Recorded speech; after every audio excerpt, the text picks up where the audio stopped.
Nak tahu tinggal dia?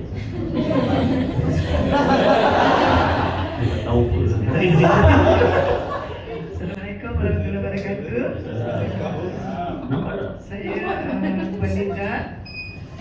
Saya dibawa masuk dalam bisnes hebat ini oleh Dr. Syahira dengan Dr. Fitri dan dibimbing hebat oleh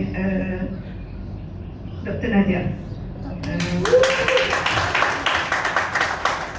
Sebenarnya saya baru je dalam 2 bulan dalam bisnes Amway ni, dan masih sangat barulah. Benar BST kan? Benar BST kan? BST pun tak habis lagi.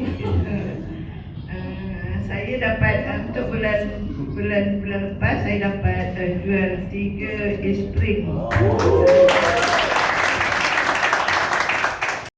Sebenarnya masa saya jual tu tak ada tak ada demo. Sebabnya saya just promo pada kawan-kawan bisnes dan kawan-kawan rapat lah, macam tu.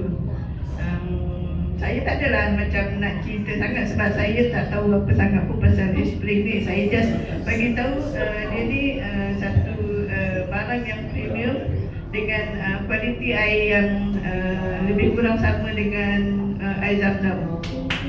Macam tu gitu.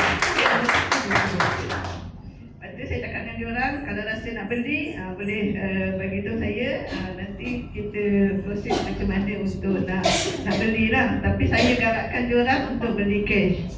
Sebab saya cakap dengan dia, kalau beli by installment, takut meninggal tak sempat nak bayar.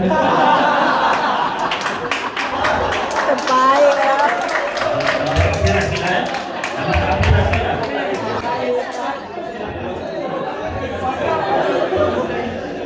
Dekat dulu ni bayar.